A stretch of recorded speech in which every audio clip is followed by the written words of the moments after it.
most of our show yesterday, we were talking about LSU and their defensive coordinator search and Ryan Nielsen being blocked by the Saints, and then after that getting a 3-year deal and going to be the assistant head coach. And now you're looking for the next candidate. Who else is going to step in? Haven't heard a lot on that front. Obviously, you're regrouping because this is a candidate that they had really the first time they rolled out candidates. I mean, this was a name that was attached to it. And, diving into the story, and I know there's been a lot of discussion of who to blame and who's at fault. I know that there was, an agent that thought he could get it done and thought the language would be something that they could work around, and you don't get it done there. And so now Ryan Nielsen, because the Saints valued him, let's call it like it is. The Saints valued him. They know what he is and who he can be. They decided to give him an assistant head coaching title and new responsibilities within the Saints. And so I think that if you're LSU, you have to now wait, be patient, find a new group, because the group that you just went through, obviously it didn't work out. And we could go through the list. Our listeners know the list. They know some of the reasons why. And so now you are tasked with finding another group and finding the right fit for LSU, because I don't think now, we talked about timeline a bunch over the last couple of days. Now's the time to, okay, unless they already have that group, let's get our group together. Let's give this 4 or 5 days and figure out who the best fit for us is. What do you think I'm going to say to start my thoughts? I don't know. Who is it? It's the same thing I've said for a week now. Having someone turn you down is not nearly as bad as hiring someone who is bad. There are plenty of human beings who can coach a defense well. LSU's got good players. They will continue to have good players. They need a good coach. And because one coach that you identify as a good one turns you down, doesn't mean there's not another one. So I realize that this could have been handled cleaner. And certainly LSU has looked at guys that they are not going to end up hiring first. So it doesn't look great, but the optics don't really matter.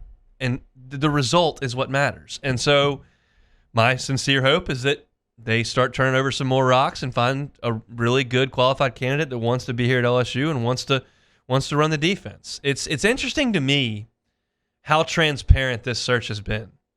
From as far as literally talking about it on the radio, from inside the building, coming on, discussing candidates. Telling the radio station when people are coming in. It's interesting. And again, there's no right or wrong way to do it. It's just generally not the way that it's done. But again, I'll reserve judgment on this whole process until it's done. Yeah. Yes, it could have been cleaner. Yes, there are guys they wanted first, but tell me who the result is, and then I'll tell you what I think about it. Let me ask you this. Do you have a mold? Do you have a type? Do you want to see it be a certain age? You want it to be a certain recruiting style? No. What's your... I want someone who has spent a lot of time dealing with offenses that have 4 and 5 wide receivers on the field with good players, and they're throwing it all over the place. I want someone who has seen that at this level before, whether they were a position coach, whether they were a coordinator, whether they've seen it at the NFL level based on the systems that they've been in or played around. I want someone who's seen this a lot, because that is what this league has become. I think if you injected true serum into everyone, the Jimbo would still like to get a physical offensive line and pound the football dead ahead. Yeah. I think everybody else is looking around going, both Mississippi schools are certainly spreading it and going. Bama's full-fledged into that. Yeah. I don't know enough about Brian Harsin, but he's spreading it out. He's gonna. Something tells me that they're going to do that. Mullen is spreading the field. He grew up in the original stuff that Urban Meyer did that we didn't think was ever going to work. So that someone who has seen that. At this point, I would rather someone who's 37, but someone who's 52 can do that. So I don't. Yeah, that's it not depends a on where it depends on where they've been the last 10 years, where they've been the last 5 years. So the NFL has changed. So if you want to go to the NFL, okay, that's fine. There's enough principles where I think in the right situation you can find the right coach, and especially if his offense runs what you're talking about, and they've practiced against it every single day. That part of it would be intriguing to me.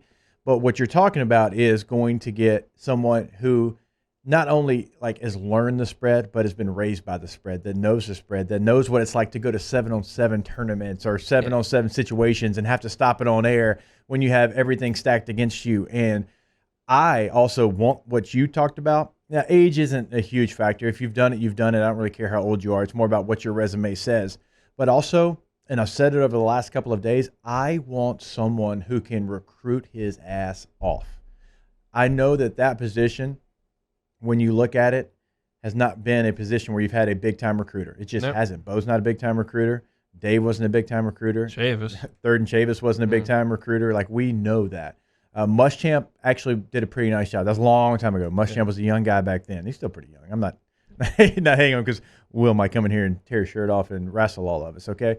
So for me, I think that's big. I think you want someone who connects with his recruits before they ever get to campus. They have a relationship. They know each other. They can talk about whatever under the sun in the locker room in passing because that's part of their relationship. They relate to each other. They can share common things. Mm-hmm. To me, that's important because the best coaches in recruiting do those things. There's some college recruiters, and I know it's changed completely since I was getting recruited, that were so bad at their job. I wondered how in the world they were able to get on a plane and come to this school and give out that speech. When I was getting recruited by Oklahoma, their guy came down and told me everything I wanted to hear. And then I started to ask him some questions, right? I said, how do you value the fullback position? Because I knew I was going to play fullback when I first got to college. He's like, I think J.D. Runnels, our fullback on our rosters, one of, if not the best players on our roster overall. He's just a football player. I was like, great. I was like, what's his deal? He's like, he's a redshirt freshman. I'm like, oh, really? So you're going to tell me that you think one of your best overall players, if not the best, on your team is the position I play, and he's a redshirt freshman. I'm all about competition, but is that really how you want to be selling your program? Yeah. And then he figured out what he said. Louisiana Tech offered me over my answering machine. They offered me over my answering machine, never called back, and that's what they did. Same thing the Auburn Tigers did.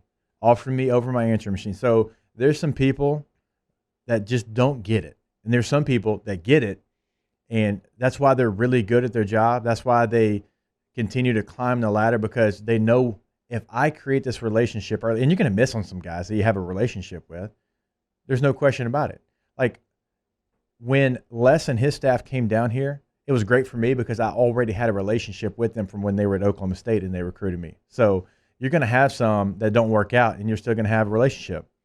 Coach Drake from Texas, who unfortunately passed away, but he recruited me in Texas. Had a great relationship with him and well into my NFL career. When we played Chicago Bears, I go talk to Coach Drake for 30 minutes, right? So I want somebody who has that, somebody who can build those relationships that last, that they can relate with, that they can, whatever that they're saying, the student athlete understands it, and they can translate that to the field. There's a trust, there's a bond, there's a chemistry.